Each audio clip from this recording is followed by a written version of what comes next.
ए भैया, मेरा नाम अर्पित कुमार है। आप सभी जानते हो मैं आपके सामने 10 एमसीक्यूज हर टॉपिक के रोज लेके आता हूँ।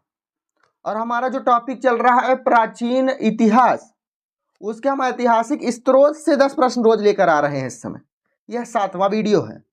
अगर हमारा चैनल आपको अच्छा लगे तो जुड़ जाना, ठीक है। आपसे आशा करता हूं कि आप पिछले पार्ट को जरूर देख कर आ रहे होंगे। प्रश्न नंबर 61, भारत में सिक्कों का प्रचलन कब आरंभ हुआ? 600 ईसा पूर्व में, 300 ईसा पूर्व में, कनिष्क के शासनकाल में या हर्षवर्धन के शासनकाल?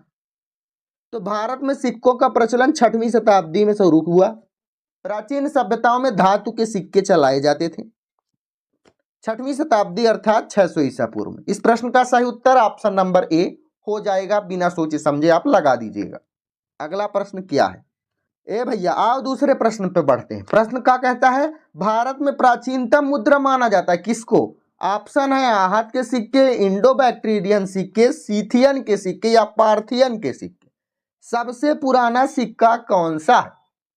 इस प्रश्न का सही उत्तर ऑप्शन नंबर 1 आंख मूंद के आप लगा दीजिएगा। आहत के सिक्के सबसे पुराने सिक्के हैं। आगे बढ़ते हैं। क्या कहता है? भारत में सर्वप्रथम स्वर्ण मुद्राएं चलाई गई किसके द्वारा? कुषाणों के द्वारा, इंडो बैक्टीरियन के द्वारा या फिर शकों के द्वारा या गुप्तों के द्वारा? इस प्रश्न का सही उत्तर होगा option number B, Indo Bactrian के द्वारा। ठीक है, आप याद रखिएगा कि सर्वप्रथम स्वर्ण मुद्राएं चलाने की बात हो रही है तो आप कनिष्क भी लगा सकते हैं जो कि कुषाण वंश का शासक था। लेकिन एसएससी 2010 में यही प्रश्न पूछा गया था और उस प्रश्न में सही उत्तर ऑप्शन नंबर बी को माना गया था। तो आप कनिष्क को कुषाण वंश को या कनिष्क को भी लगा सकते हैं। आगे बढ़ते हैं। प्रश्न नंबर 64 क्या कहता है? निम्नलिखित में से किसने सोने के सर्वाधिक शुद्ध सिक्के चलाए हैं? इस प्रश्न का सही उत्तर क्या होगा? कुषाण वंश के द्वारा चलाए गए हैं। कुषाण वंश का जो प्रसिद्ध शासक कनिष्क था उसके द्वारा सबसे ज्यादा सोने के सिक्के चलाए गए हैं कनिष्क के द्वारा। याद रखना, भूलना बिल्कुल नहीं गुरु, नहीं तो फिर आप जानो आपके काम जाने। अगला प्रश्न है, सातवाहनों के समय मुद्रा सर्वाधिक किस धातु के बने? जब सातवाहनों का शासनकाल चल रहा था तो सबसे ज्यादा मुद्रा किस धातु के बने? सीसा के, पोटीन के, तांबा के या स्वर्ण के? सबसे ज्यादा मुद्रा बने गुरु सीसा के। आंख मूंद के आप लगा देना, ऑप्शन नंबर ए बिल्कुल सही हो जाएगा। सातवाहनों के समय सीसा के सबसे ज्यादा मुद्रा चलाए गए। आगे बढ़ जाते हैं। प्रश्न नंबर 66, निम्नलिखित में से किसने बड़े पैमाने पर स्वर्ण मुद्राएं चलाई? मैंने आपको बताया बड़े पैमाने पर कनिष्क के द्वारा चलाया गया। वह किस वंश का शासक था? ग्रीक, मौर्य, कुषाण या शुंग? किस वंश का शासक था? इस प्रश्न का सही उत्तर ऑप्शन नंबर सी कुषाण वंश हो जाएगा। मैं 3 बार बता चुका, बार बार ना बताऊं गुरु, मेरे गुस्सा आ रही है। प्रश्न नंबर 67 क्या कहता है? सोने के सर्वाधिक सिक्के किस काल में जारी किए गए? कुषाण में। वही प्रश्न काहे पूछ रहे हो? दिमाग तो खराब हो रहा है। नहीं, सोने के सर्वाधिक सिक्के किस काल में जारी किए गए? शुद्ध सोने के सिक्के नहीं पूछ रहा है, उसमें कनिष्क के कुषाण कब होगा? तो गुप्त काल में सर्वाधिक सोने के सिक्के जारी किए गए। याद रखना है, बहुत सारे कंफ्यूजन है गुरु, मैं खुद कंफ्यूज हो गया था। इसलिए पिछले प्रश्नों को आप ध्यान से सुनना, तब जाके उत्तर लगाना, ऐसे न मारी आना, ठीक है। आगे बढ़ गए। प्रश्न नंबर 68 क्या कहता है? निम्नलिखित में से किस स्थल में रोमन सिक्के मिले हैं? दिल्ली में, आगरा में, जयपुर में या अरिकमेडु में? बताना। रोमन के सिक्के सबसे ज्यादा कहाँ मिले हैं? तो पुडुचेरी नगर में स्थित है। क्या पुडुचेरी में है एक पुरातात्विक स्थल? किस नदी के किनारे? गिंगी नदी के किनारे। पुडुचेरी में क्या है? पुरातात्विक स्थल। किस नदी के किनारे? गिंगी नदी के किनारे। किस स्थान पर? अरिकमेडु। यहाँ क्या मिले? रोमन के सिक्के मिले। इस प्रश्न का सही उत्तर ऑप्शन नंबर डी हो जाएगा, आंख मूंद के।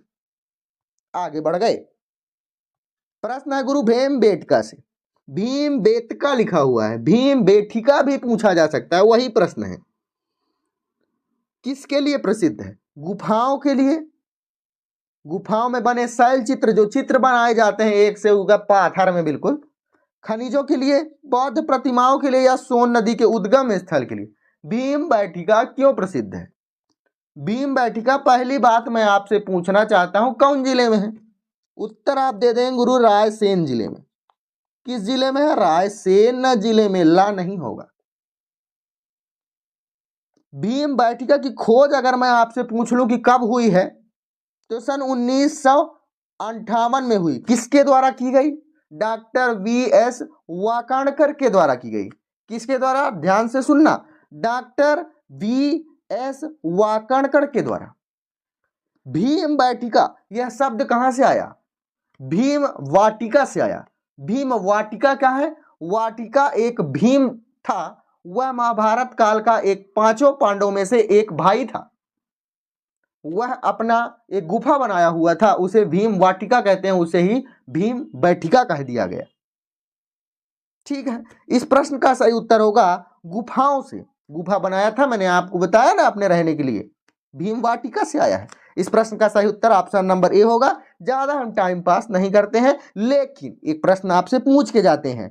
भीमबैठिका से बताना है, भीमबैठिका को भारत सरकार के द्वारा पुरातात्विक स्थल घोषित कर दिया गया कब?